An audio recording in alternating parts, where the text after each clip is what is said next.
Welcome to Geetha Govind kitchen. இந்த summer சீசனில் miss பண்ணவே கூடாத ஒரு ரெசிபி இது. நல்ல பழுத்த பலாப்பழம் எடுத்துருக்குறோம். ஒரு 10 பலாப்பழத்தை கொட்டையெல்லாம் எடுத்துட்டு பொடுசாக கட் பண்ணி எடுத்துருக்குறோம். இதை நம்ம இப்போ மிக்ஸி ஜாரில் சேர்த்து அரைக்க போகிறோம்.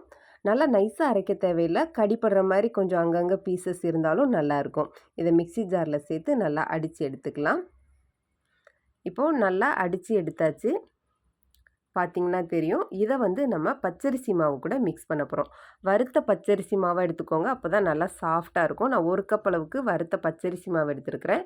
இது கூட 1 கப் அளவுக்கு தேங்காய் துருவல், இதுலேயே 7-8 ஏலக்காய் சேர்த்து நான் அரைச்சி எடுத்துட்டேன். இப்போது நம்ம அரைச்சி வச்சுருக்கிற பலாப்பழத்தை இது கூட சேர்த்துடலாம். இது கூட 1/2 டீஸ்பூன் அளவுக்கு சுக்கு பொடி சேர்த்துருக்குறோம். கொஞ்சமாக ஒரு 2 பிஞ்ச் அளவுக்கு உப்பு சேர்த்துக்கோங்க. 2 டீஸ்பூன் நெய். இதை எல்லாத்தையும் நல்லா மிக்ஸ் பண்ணிக்கலாம். 10 பலாப்பழம் இருந்தால் கூட போதும். இதை ஒரு தடவை ட்ரை பண்ணி பார்த்துட்டிங்கன்னா அதுக்கப்புறம் எப்போவுமே மிஸ் பண்ண மாட்டீங்க. பலாப்பழம் கிடைக்கிறப்ப எல்லாம் செய்ய ஆரம்பிச்சிடுங்க. இதோட டேஸ்ட் அந்தளவுக்கு சூப்பராக இருக்கும். இப்போது நம்ம எல்லாத்தையும் நல்லா மிக்ஸ் பண்ணிட்டோம். அடுத்ததாக இனிப்புக்காக நம்ம சர்க்கரையை கரைச்சி எடுத்துக்கலாம். 1 கப் அளவுக்கு சர்க்கரையில் 1/4 கப்பை விட கொஞ்சம் கம்மியாக தான் நான் தண்ணி சேர்த்துருக்குறேன். இதை நல்லா கரைச்சி எடுத்தால் போதும். இதை வடிகட்டி எடுக்க போகிறோம், அதனால் கரைச்சிக்கலாம். இப்போ நல்லா கரைஞ்சிருச்சு. இதை வடிகட்டி சூடாக இருக்கிறப்பையும் அப்படியே சேர்த்துடலாம்.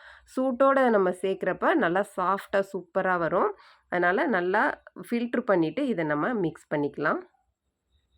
உங்களோட இனிப்பு டேஸ்ட்டுக்கு ஏற்ற மாதிரி சர்க்கரையோட அளவை கூட்டவோ குறைக்கவோ செஞ்சுக்கலாம்.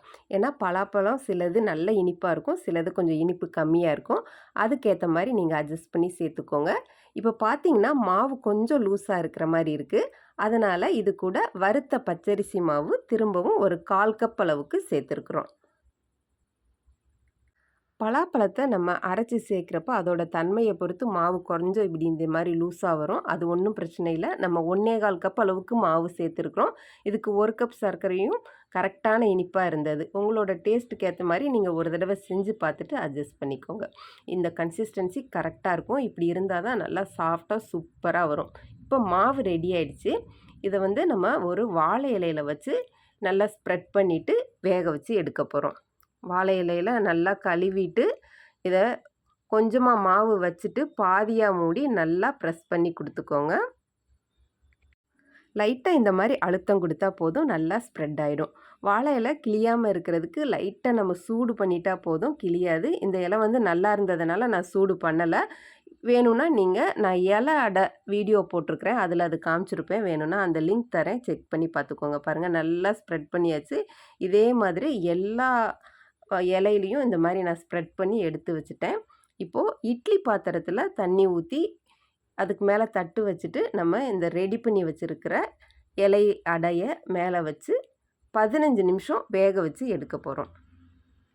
இந்த இலையோட கலர் நல்லா மாறணும், அந்தளவுக்கு வேக வச்சு எடுத்தால் கரெக்டாக இருக்கும். இப்போ பாருங்கள், நல்லா கலர் மாறிடுச்சு. பாருங்கள், இலையில் கொஞ்சம் கூட ஒட்டாமல் வருது. நல்லா சூப்பர் சாஃப்டான சக்கை அடை ரெடி. சக்கைன்னா பலாப்பழம் மலையாளத்தில், கேரளாவில் இதை சக்கை அடைன்னு சொல்லுவாங்க. பயங்கர சூடாக இருக்குது, என்னால் கையில் பிடிக்க முடியல, அதனால தான் டக்குன்னு பிச்சு காமிச்சிட்டேன். தொட்ட உடனே வருது பார்த்திங்களா, அவ்வளோ சாஃப்ட்டு. கண்டிப்பாக ட்ரை பண்ணி பாருங்கள். உங்கள் கமெண்ட்ஸை ஷேர் பண்ணுங்கள். சமைச்சு பாருங்கள், சாப்பிட்டு பாருங்கள், சந்தோஷமாக இருங்க. இந்த வீடியோ பிடிச்சிருந்தா மறக்காமல் லைக் பண்ணுங்கள், சப்ஸ்கிரைப் பண்ணுங்கள். தேங்க்ஸ் ஃபார் வாட்சிங்.